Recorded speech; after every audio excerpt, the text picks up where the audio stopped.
Hebreus capítulo 1, nós leremos dos versos 1 ao 4.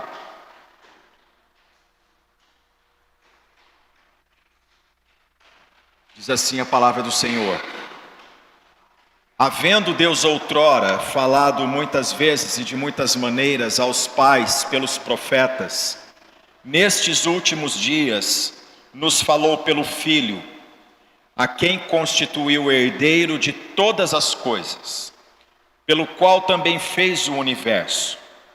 Ele, que é o resplendor da glória e a expressão exata do seu ser, sustentando todas as coisas pela palavra do seu poder, depois de ter feito a purificação dos pecados, assentou-se à direita da majestade nas alturas, tendo se tornado tão superior aos anjos, quanto herdou mais excelente nome do que eles. Até aqui, os irmãos podem se sentar.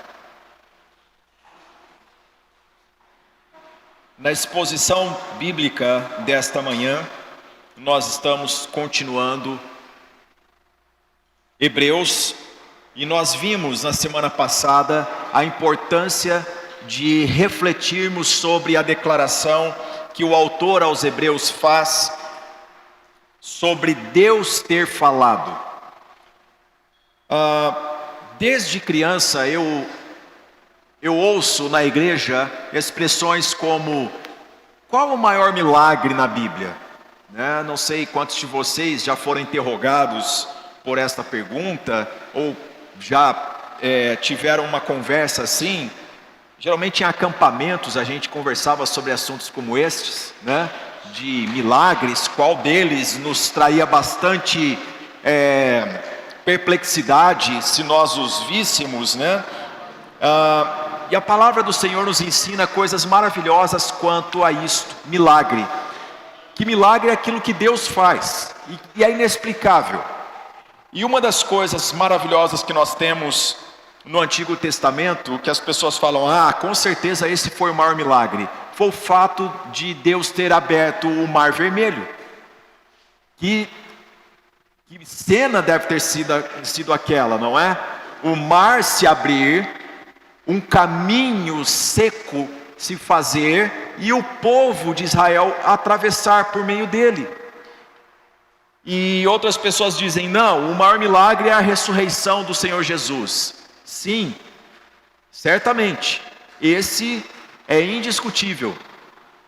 Mas quando nós lemos a palavra de Deus, meus irmãos, nós aprendemos algo muito especial, que o autor aos Hebreus traz aqui logo no início desta carta. É que Deus abre um caminho de milagres na história a partir do momento em que Ele fala e o homem ouve. A partir do momento em que Deus fala e o homem ouve, temos aqui então um caminho de milagres que se estende até nós. Portanto, lembre-se, você é uma pessoa muito, mas muito agraciada por Deus, porque você tem capacidade de ouvir Deus falar e entender.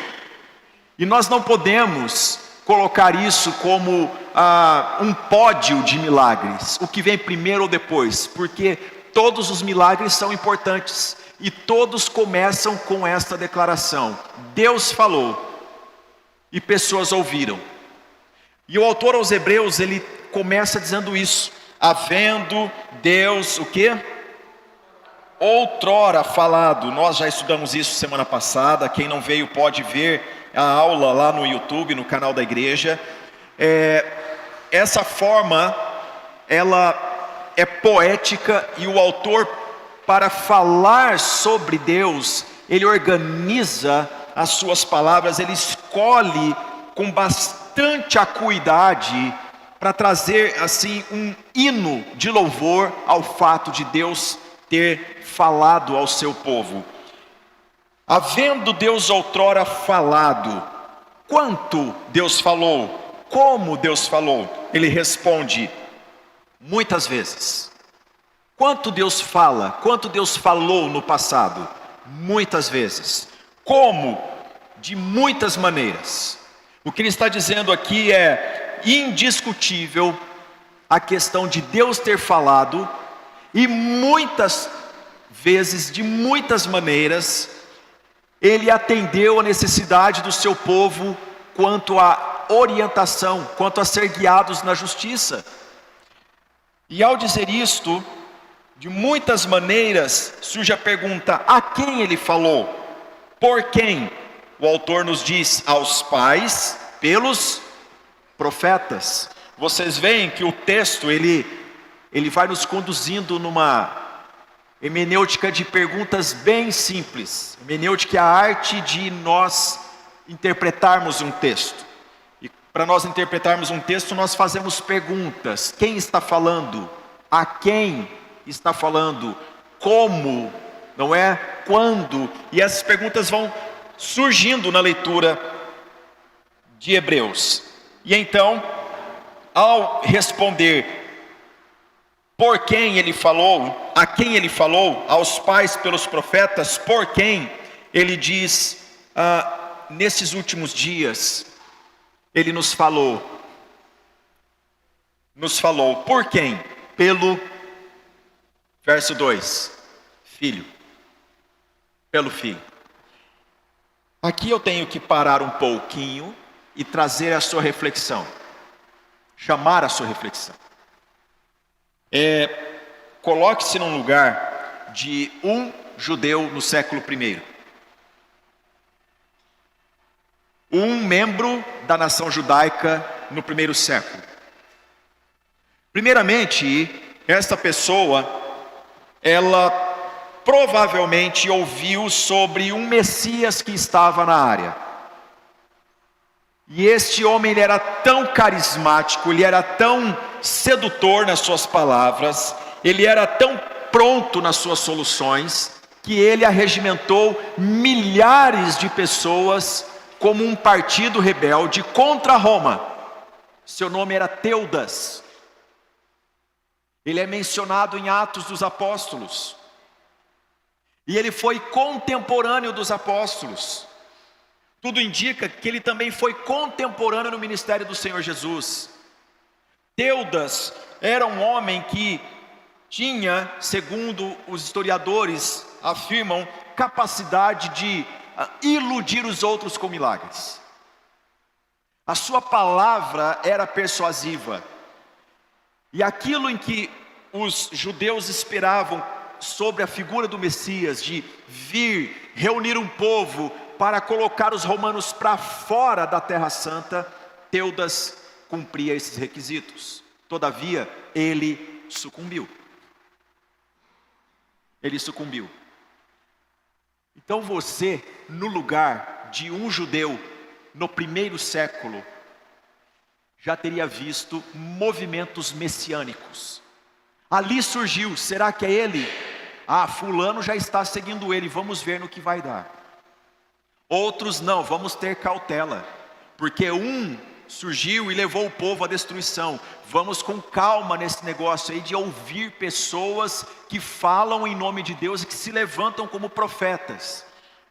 Agora, chega um momento em que as pessoas tomam conhecimento de um bebê que nasceu em Belém da Judéia, numa família muito pobre, ele não nasceu em Jerusalém, ele não nasceu de uma família aristocrata, ele nasceu de uma família pobre.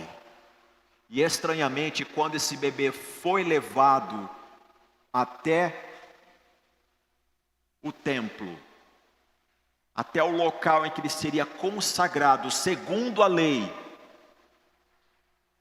um velho homem, tomando-o nos braços, emitiu um canto dizendo: Senhor, o Senhor pode recolher a minha alma, porque os meus olhos viram a tua salvação.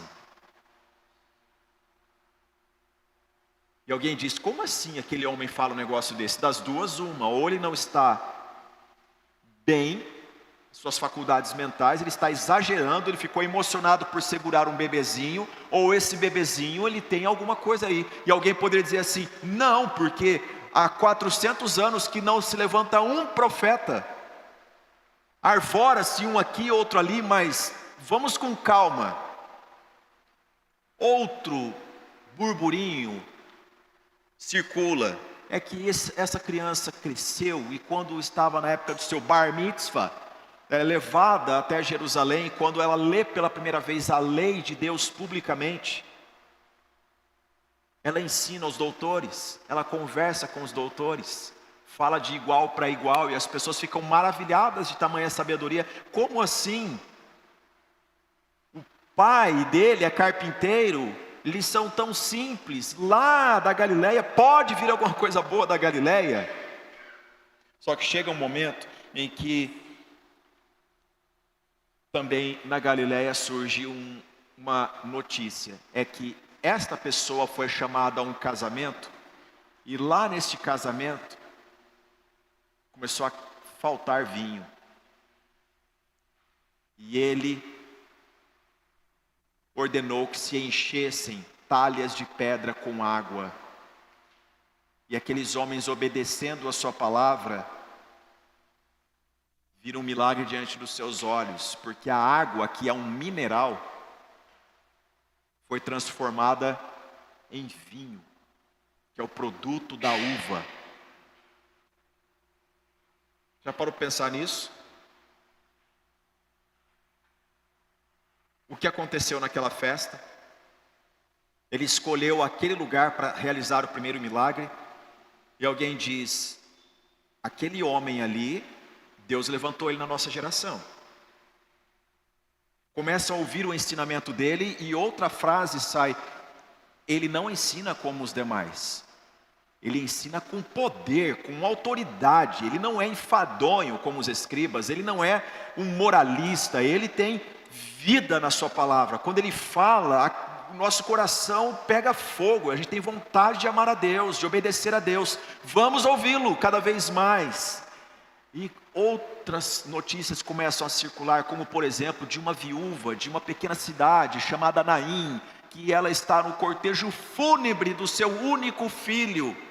E ele então, para esse cortejo, ele toca o caixão em que esse filho estava, e ele volta a viver, e as pessoas dizem, não é só um escriba, não é só um rabino, não é só um professor da lei de Deus, tem algo aí, ele é profeta de Deus. Agora vem uma coisa maravilhosa, é que certa vez ele decide passar por Samaria, um lugar proscrito, onde as pessoas evitavam, e ele fala com uma mulher junto ao poço. A mulher tinha tido 5 maridos e o que ela tinha naquele momento não era dela. Estar com essa mulher queimava o filme. Um judeu passava o mais rápido possível por um território desse, mas este judeu, ele se assenta no poço, junto ao poço, e conversa com essa mulher, não se importando com a sua própria reputação que vão falar de si. Ele está mais importando com a vida dela. E quando ele fala com ela, ela sente de verdade que ali tem algo de Deus. Perdão de Deus brota na direção dela. Irmãos, vocês já ouviram a expressão está perdoado de muita gente, não é? E tem pessoas que quando fala está perdoado, não causa nada na gente. Agora imagine uma pessoa que tem consciência de que ela pecou contra a santidade de Deus a vida toda. De repente ela tem um encontro com alguém que fala para ela assim, olha, está perdoado os teus pecados, estão perdoados os teus pecados. A partir de agora você pode ir em paz. E essa pessoa sente imediatamente o perdão de Deus e sai falando para todo mundo que aquela culpa, aquele câncer na alma foi embora. De fato houve perdão. Não tem como conter uma pessoa dessa. Ela vai falar para todo mundo, a culpa que eu sentia, toda transgressão, toda a memória que eu tinha não mais me domina, porque o perdão veio de fato ao ouvir a voz dessa pessoa. Vem outra pergunta: pode um homem perdoar pecados de outro homem? Pode isso, gente? Pode hoje em dia algum homem ouvir o lamento pecaminoso de um transgressor e este homem dizer: eu te perdoo dos seus pecados? Não, somente Deus tem poder para perdoar pecados e lá dentro o pecador sentir esse perdão. Portanto, quem ouviu esse novo rabino da Galileia estava diante de um grande problema. Ou eu estou ouvindo alguém que vem verdadeiramente da parte de Deus, ou eu estou com um grande problema. Eu preciso ter um encontro com ele e acertar isso. Eu estou num grande dilema, porque ninguém faz as obras que ele faz se não for de Deus. Ninguém fala o que ele fala se não for da parte de Deus. Ninguém realiza o que ele realiza se não for da parte de Deus. Por isso que Nicodemos vai ter com ele na calada da noite: eu preciso resolver esse negócio com você, Jesus, porque eu sou mestre da lei, estudei a lei a vida toda e agora o Senhor me coloca no canto da parede. Eu preciso resolver isso. Essa aula nossa de escola dominical, ela tem um teor evangelístico, vocês sentiram isso. E evangelismo não quer dizer que é conversa para quem está começando. Evangelismo é uma coisa que é todo dia nosso, gente. Irmãos, se eu e você nunca tivemos um dilema como este, nós não ouvimos Deus falar. Vou repetir. Se eu e você nunca enfrentamos um dilema como este, nós não ouvimos Deus falar. O que, pastor? É olhar para um homem chamado Jesus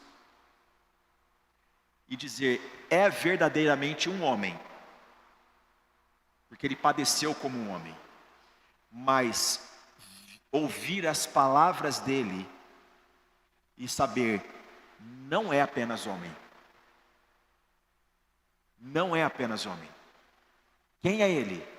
É a pergunta que se faz. Quem é ele? Como os discípulos disseram: quem é este que até os ventos e o mar lhe obedecem?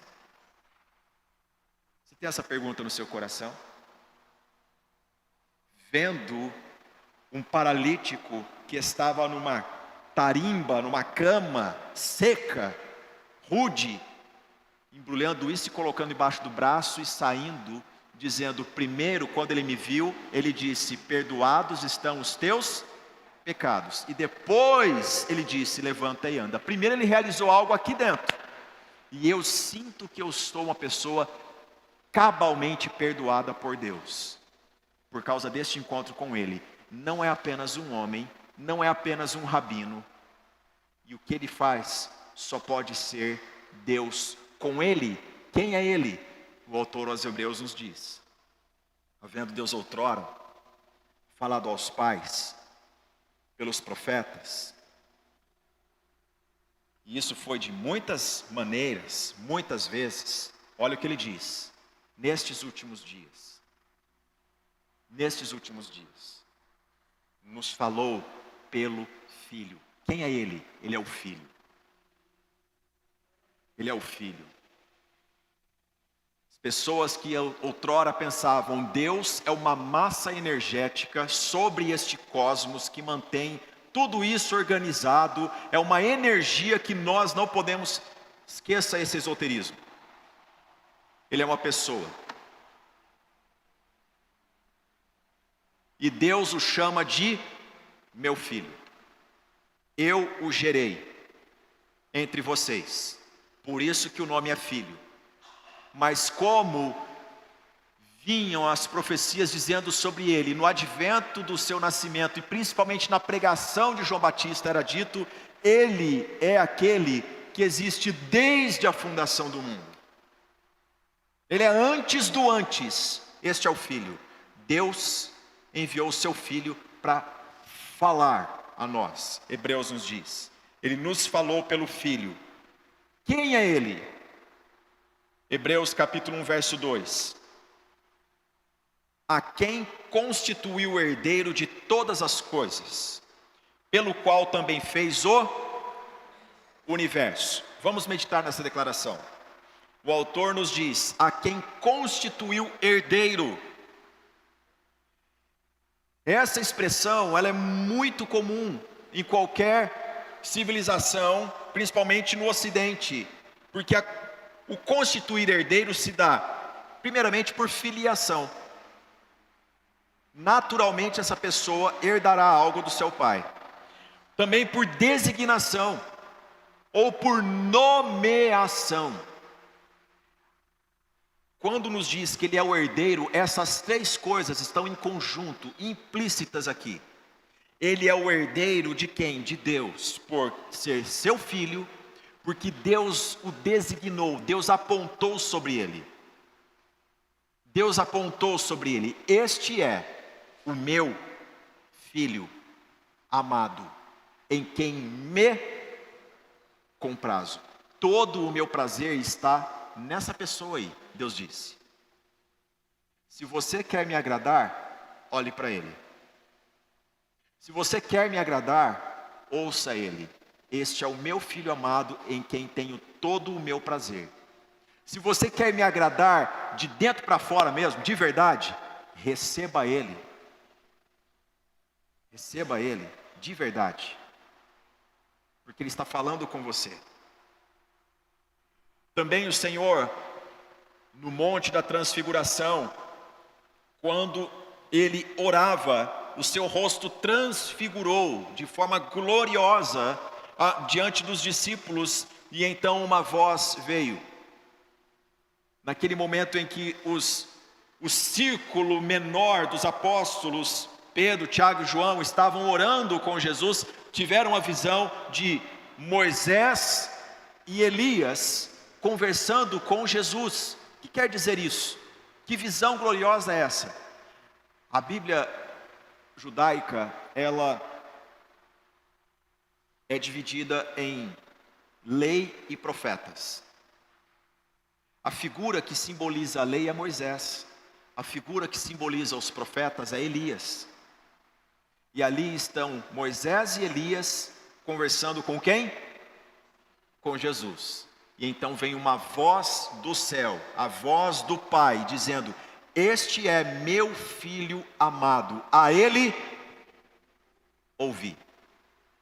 Quem ouve o filho, ouve a mensagem da lei de Deus, ouve a mensagem dos profetas, porque o filho, ele é o cumprimento de toda a palavra de Deus, porque ele é a palavra de Deus. Então, quando nós lemos a quem constituiu o herdeiro, nós estamos falando que o filho, ele é aquele apontado pelo pai, que recebe do pai toda a virtude e tem todo o poder. Agora, meus irmãos, olha aqui para mim, essa declaração é muito importante, que você anote no seu caderno aí, ou na sua Bíblia, como queira, tá? Herdeiro de todas as coisas. De todas as coisas. Geralmente quando a gente fala todas as coisas, nós estamos pensando que ele é o herdeiro da criação. Não, a criação sempre foi dele. Sempre foi. O que quer dizer isso? O autor inspirado está nos dizendo que com todas as coisas não é apenas a criação de Deus, mas todos os elementos e os eventos da história são dele. Já parou para meditar nisso? Todos os eventos, os fatos, os elementos da história estão sob o cetro do Senhor Jesus. Nada o surpreende, nada escapa do seu poder. O que acontece é por permissão dele. Tudo, quando ele diz, toda autoridade me foi dada nos céus e é isso que quer dizer. E o que ele diz? Toda autoridade me foi dada nos céus e na terra, portanto, ide e fazei discípulos. Ô gente, deixa eu falar uma coisinha aqui para vocês, uma palavra pastoral amorosa. Não perca a oportunidade de evangelizar. não perca a oportunidade de falar de quem é Ele, como nós estamos estudando essa manhã. Porque uma pessoa que não tem o zelo por comunicar quem é Ele, é uma pessoa que não confia no poder dEle. Porque quando nós meditamos quem é Ele e o poder que Ele tem, e que Ele nos constituiu como arautos de quem Ele é, Ele partilhou conosco desta graciosa experiência de falar que Ele está chegando, que Ele está vindo, que Ele já está aí, prestes, está às portas. Irmãos, nós fazemos isso porque ouvimos: toda autoridade me foi dada, nos céus e na terra. Eu não sei se vocês já tiveram experiências positivas de evangelismo nas ruas, mas eu comecei meu ministério pregando em praça, e no contexto em que era complicado, porque disputava com alguém que tinha voz mais potente e num ambiente bem estranho. Era Largo do Rosário e Praça da Catedral em Campinas. E lá íamos nós, adolescentes, para cantar e pregar. E meus irmãos, quando você tem uma experiência dessa, algo não demora a acontecer. É alguém chegar e dizer para você: quem deixou você fazer isso? Ou o que você pensa que é para estar fazendo isso? Eu me lembro que teve um irmão da igreja que disse: eu vou te acompanhar. Eu vou te acompanhar, eu vou lá com você, eu vou lá entregar uns folhetos. E eu me lembro que quando chegou uma pessoa e disse assim: com que autoridade vocês fazem isso? Ele disse: com a autoridade que ele tem. Ele me disse: toda autoridade me foi dada, portanto ide e fazei discípulos. Aprendi essa lição. Quem tem toda a autoridade disse para nós: vá, faça. Faça. Agora você vai falar de Jesus com coerência. Não tem como falar de Jesus vivendo uma vida errada. Não tem como falar de Jesus sem conhecê-lo. Não tem como falar de Jesus sem amá-lo. Não tem como falar de Jesus por crise de consciência. Você tem que falar porque você realmente crê e teve um encontro com Ele. E sua vida foi transformada. Voltemos à exposição. A quem constituiu o herdeiro de todas as coisas, pelo qual também fez o universo. Pelo qual fez o universo. Quem ouvia o evangelho no contexto judaico do primeiro século, sabia que no princípio criou Deus os céus e a terra. E a terra era sem forma e vazia, e o Espírito de Deus pairava por sobre a face das águas. E disse Deus: haja luz, e houve luz. Deus criou dizendo: haja, e houve. Agora vamos exercitar nossa abertura da Bíblia. Vamos lá no Evangelho de João, capítulo 1. Texto conhecidíssimo, todos conhecemos de cor, mas vamos folhear a Bíblia, gente. Evangelho de João, capítulo 1.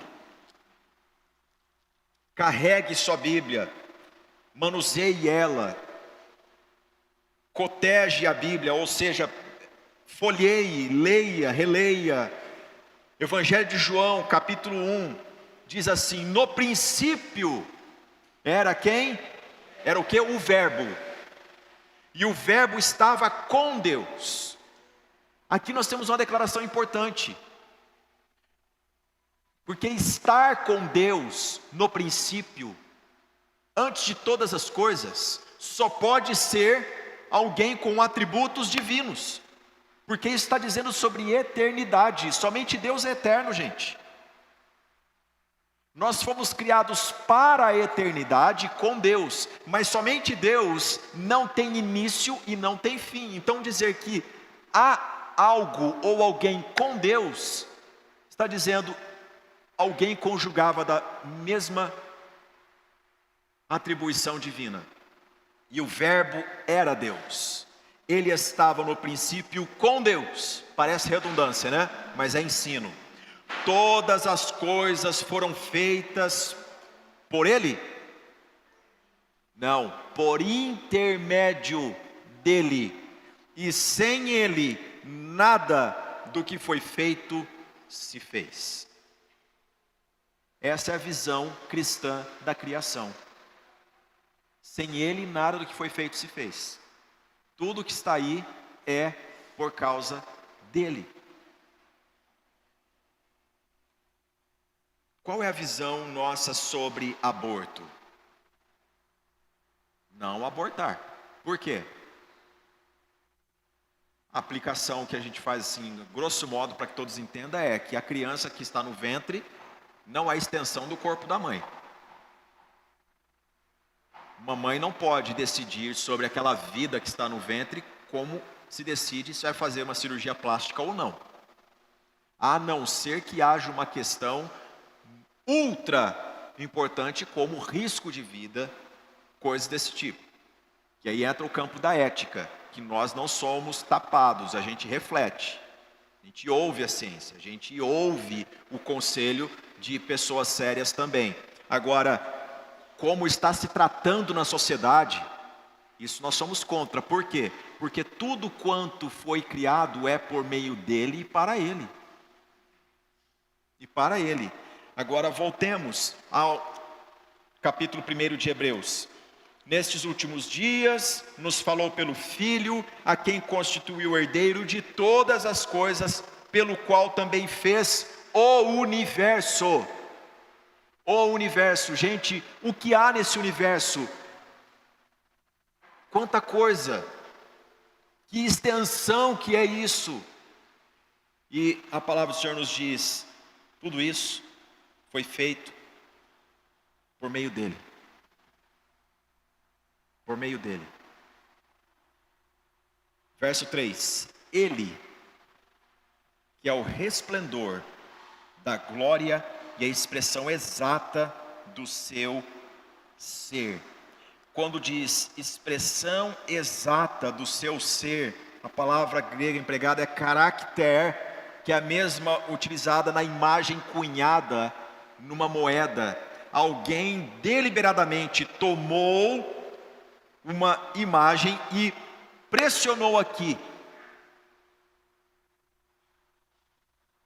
O que o Pai faz através do Filho, Ele se mostra através do Filho. O autor aos Hebreus está nos dizendo. Vamos abrir no Evangelho de João, capítulo 14.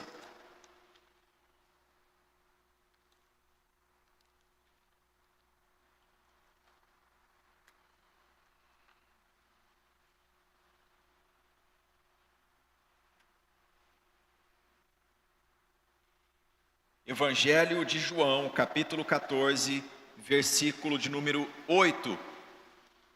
Replicou-lhe Filipe: Senhor, mostra-nos o Pai, e isso nos basta.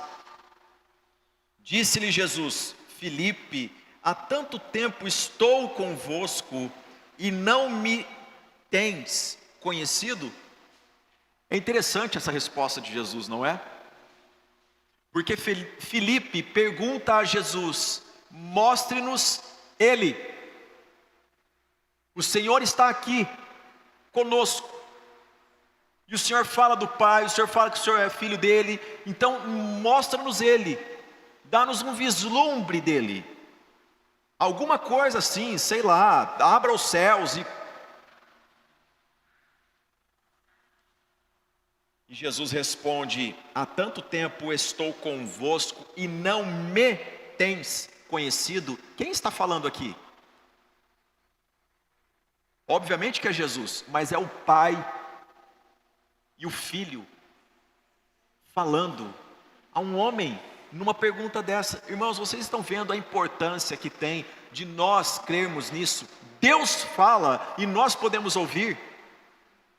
E Deus nos fala através de Jesus, gente. Deus fala conosco por meio do Filho. Deus fala conosco, não é de mim por mim. Deus falou comigo, cuidado com essas declarações. Cuidado com isso. Aliás, vou dar um conselho para vocês: afaste-se de pessoas que ficam falando o tempo todo que Deus falou com elas. Se essa pessoa não lê a Bíblia, não crê nas Escrituras, Deus fala conosco? Obviamente que sim, mas Ele fala na sua palavra.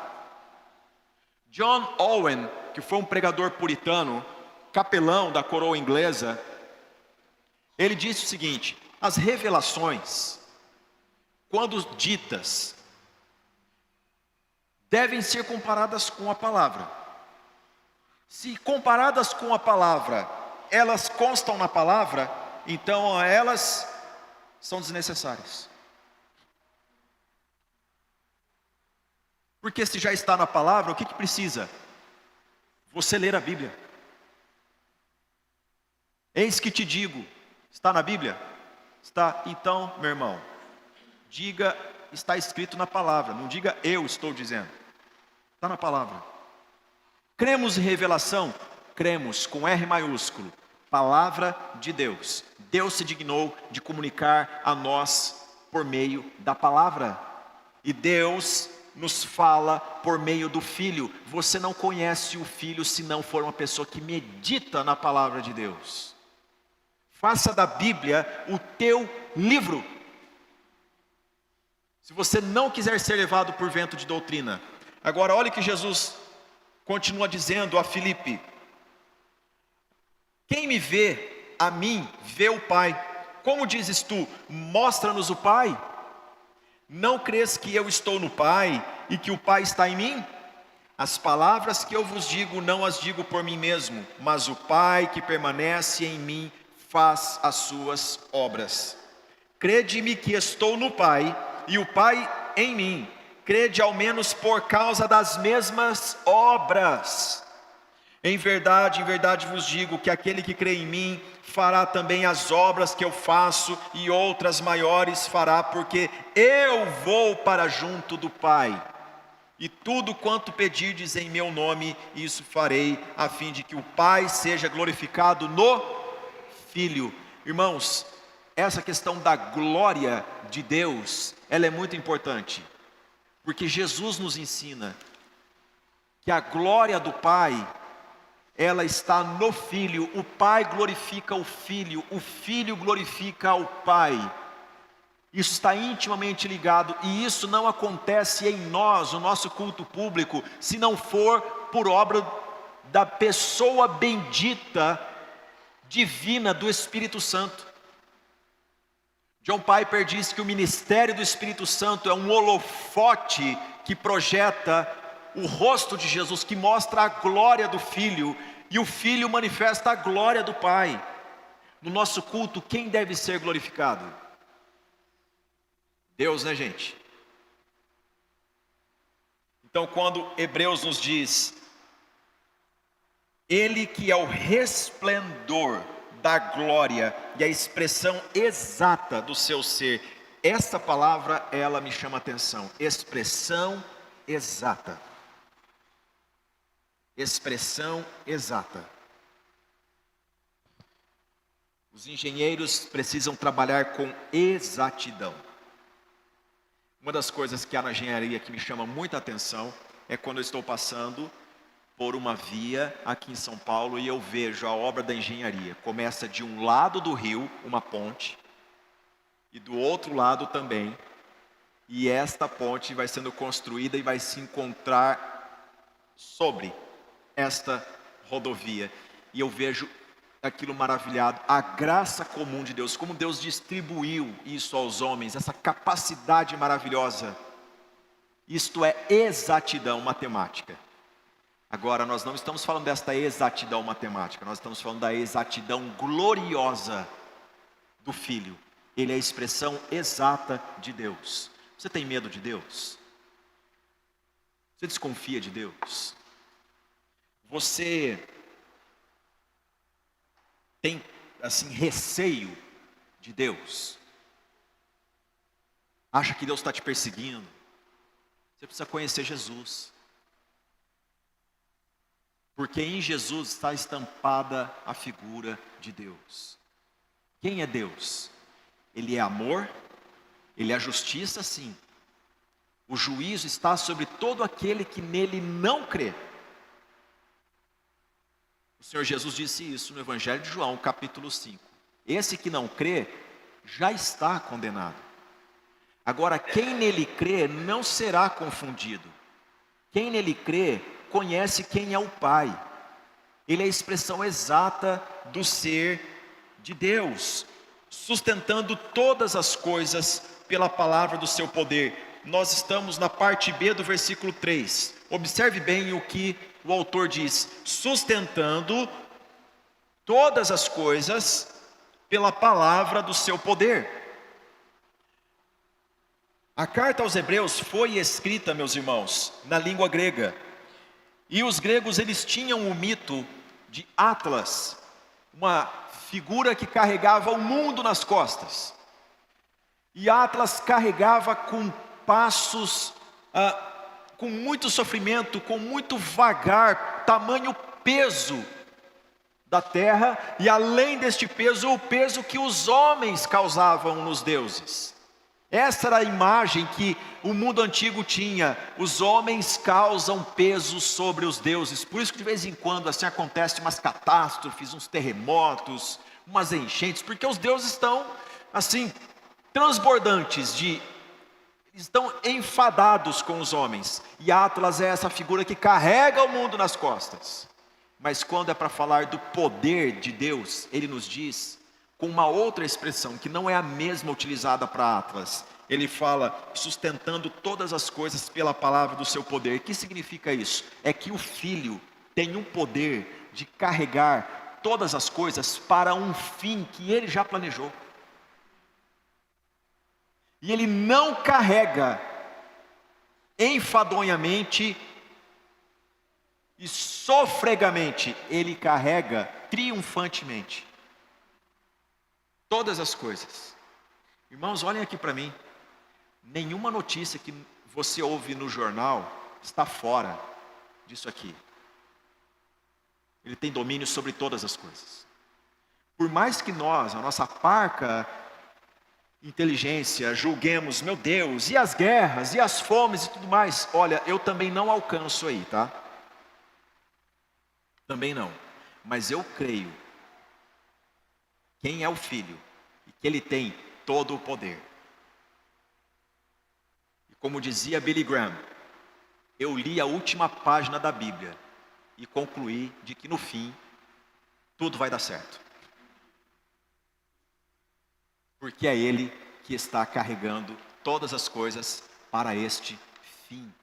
Hebreus nos diz, sustentando todas as coisas pela palavra do seu poder.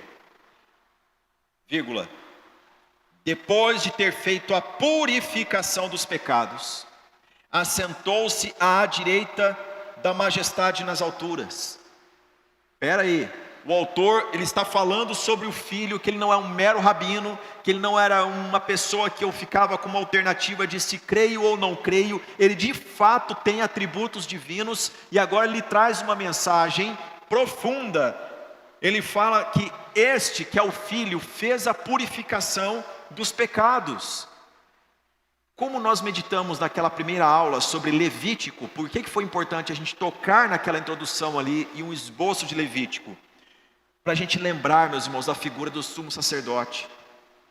Que ele, uma vez por ano, no dia da expiação, tomava um animal, à porta do lugar santo, trazia para junto do altar, orava sobre este animal sem mancha, sem mácula, sem nenhum defeito.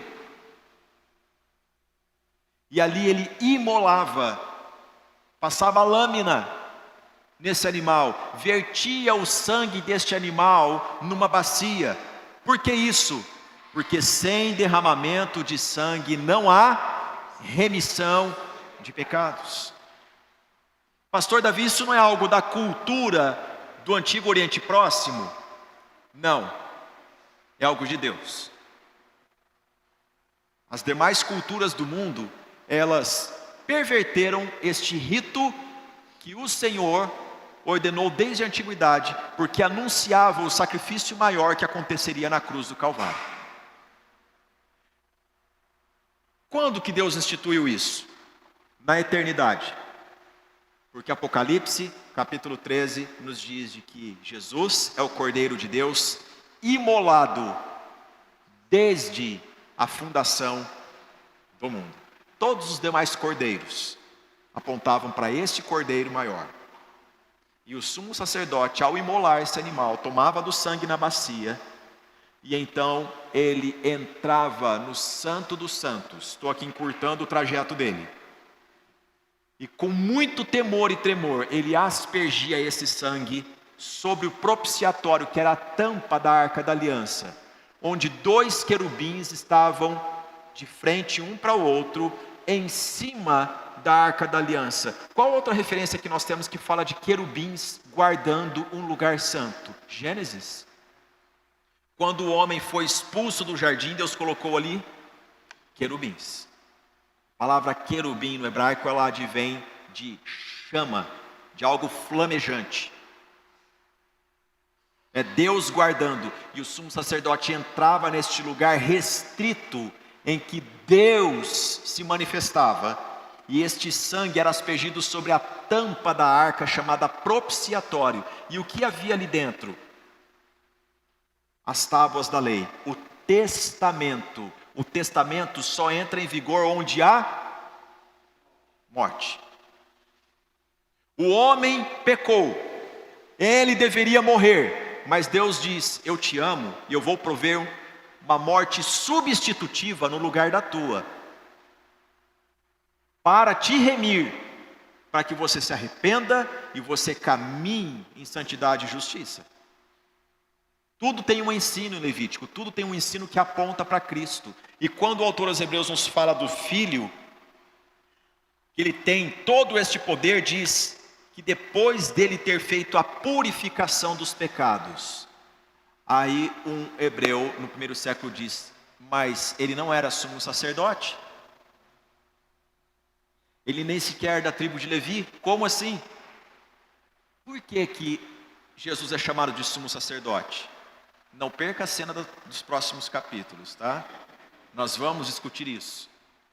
Mas aqui nesse ensino, ele está dizendo que Jesus fez algo que somente um sumo sacerdote fazia.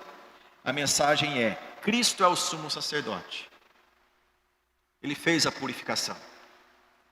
Ele não fez um ritual, ele fez a purificação de fato.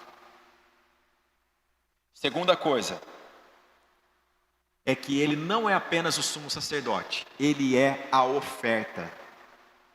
Ele também é o cordeiro, sem mancha, sem defeito, que foi aprovado por Deus.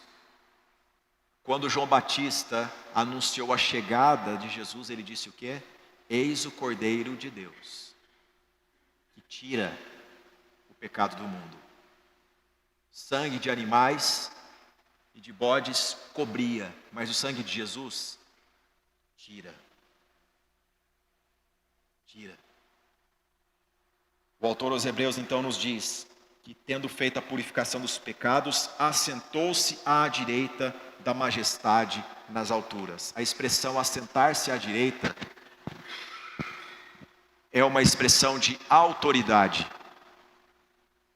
Ele tem autoridade para estar à destra de Deus Pai, tendo se tornado tão superior aos anjos, quanto herdou mais excelente nome do que eles. Novamente a palavra herança surge no texto. Nos diz de que ele é herdeiro, no versículo 2, da parte de Deus, de todas as coisas, e que essa herança, no versículo 4, o faz superior a seres angelicais. Por que isso? Porque no século I os judeus eles tinham uma seita chamada essênios. E os essênios, estavam nomeados entre os estudiosos da Bíblia, os que tinham uma qualidade em relação a todos os demais, no que diz respeito à santificação, porque eles viviam no deserto. E eles pregavam que recebiam mensagens de anjos, e que o ministério de anjos era fluente no meio deles. Então, no meio desta cultura do sagrado, os essênios, eles se destacavam. E o autor dos Hebreus agora nos traz algo precioso. Nos diz: Jesus é superior aos anjos. Ele está muito acima do ministério de anjos. Agora veja só, gostaria que você viajasse comigo pela Bíblia. Deixa marcadinho em Hebreus capítulo 1 e vamos lá em Romanos capítulo 8, verso 34.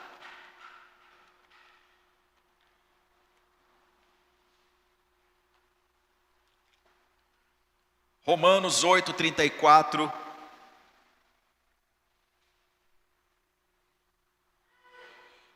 A palavra do Senhor assim nos diz: quem os condenará? É Cristo Jesus quem morreu, ou antes, quem ressuscitou, o qual está à direita de Deus e também intercede por nós. Paulo está dizendo aqui em Romanos capítulo 8, que a convicção do amor de Deus em Cristo Jesus nos faz concluir de que absolutamente nada nos separa desta relação, porque Jesus é esta pessoa, Ele é aquele que morreu, e Ele é aquele que está à direita de Deus. Não é estará ou esteve, Ele está por mim e por você à direita de Deus. Olha a autoridade que este Filho tem, o autor aos Hebreus está nos dizendo, no capítulo 1. Agora outra menção, Colossenses 3, 1.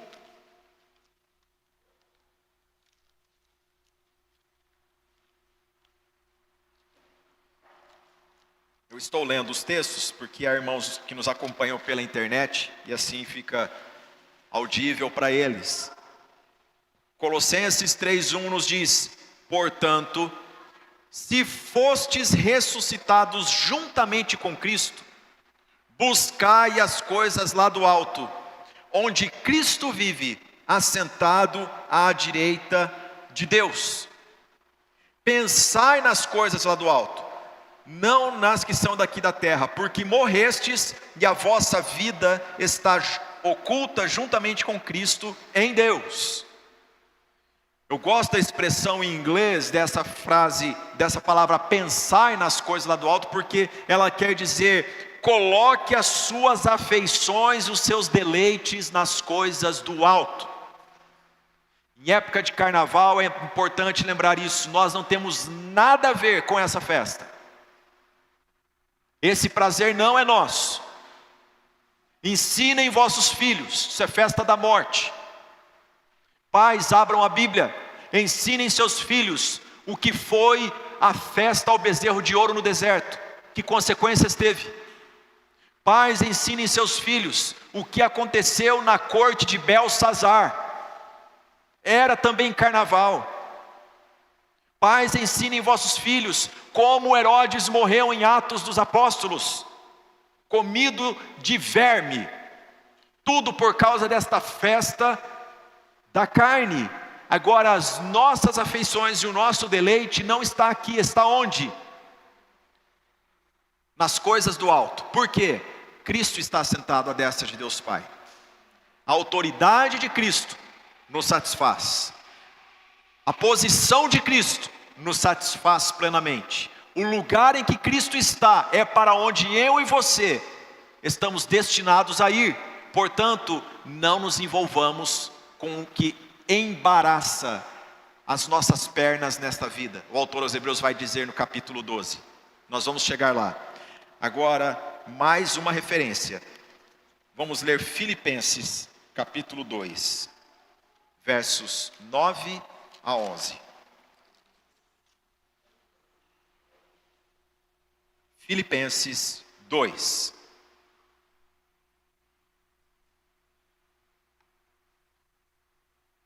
Pelo que também Deus o exaltou sobremaneira e lhe deu o nome que está acima de todo nome, para que ao nome de Jesus se dobre todo joelho, nos céus, na terra e debaixo da terra, e toda língua confesse que Jesus Cristo é o Senhor, para a glória de Deus Pai. A pergunta que se faz ao ler aos Hebreus é: quem é Ele? Se você fosse um judeu no século I, diria: quem é Ele, que não é apenas um rabino? Quem é Ele, que até perdoa pecados? Quem é Ele, que vento e mar obedece? O autor aos Hebreus nos ensina: Ele tem um nome mais excelente que dos anjos. Ele tem toda a autoridade. Para encerrar essa aula, eu gostaria de resumi-la. O que o autor aos Hebreus descreveu sobre o Filho? 7 coisas. Primeiro, Ele é o profeta por meio do qual Deus falou. Ele é o Criador que fez o universo. Ele é o herdeiro de todas as coisas. Ele é a representação do ser de Deus, expressão exata do seu ser. Ele é o sustentador de todas as coisas. Ele é o sacerdote que providenciou a purificação dos pecados. Ele é o rei que se assentou no seu lugar de honra. Quem é Ele? Quem é Ele para você? Eu concluo essa aula dizendo a você o seguinte: por mais que você tenha dificuldades de entender, isso não muda quem é Ele. Ou para você que nos ouve, nos assiste essa manhã e diz: isso é balela. Por mais que você zombe dele, que você não creia, isso não tira sequer uma credencial que o Pai lhe deu. Ele é tudo isso. Ele é tudo isso. E esta manhã Ele nos coloca diante de uma questão: como eu resolvo isso no meu coração? Porque Ele não é meramente um profeta. Ele não é invenção dos homens. Os homens não teriam capacidade de inventar uma pessoa dessa na história. Quem é Ele? Fica um desafio para você. Vá para casa com esse barulho. Fale com Ele: Senhor, quero te conhecer. As pessoas que te conheceram tiveram a vida transformada. E quem o conheceu aprendeu a orar. Quem o conhece ri na cara da morte. Quem o conhece não se vende neste mundo. Quem o conhece corre a carreira que está proposta para se juntar àquela grande multidão de testemunhas que nos aguarda. Coloquemos-nos em pé e vamos orar.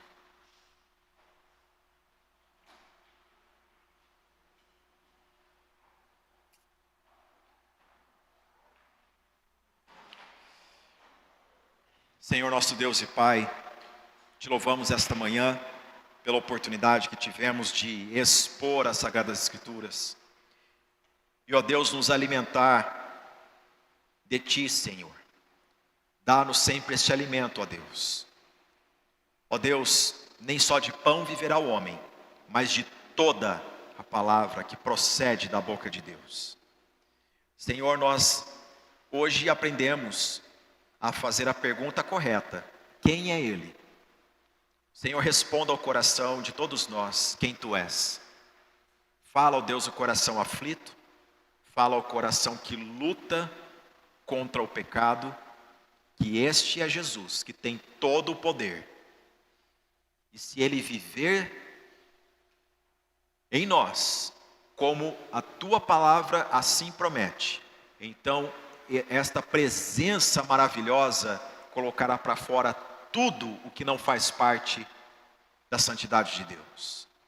Senhor, dá-nos a Tua palavra, aplique ao nosso coração a Tua palavra, que nós remoamos esta mensagem ao longo do dia e que tenhamos prazer de perguntar: quem é Ele? Eu desejo conhecê-lo cada vez mais. Assim oramos no nome santo de Jesus. Amém.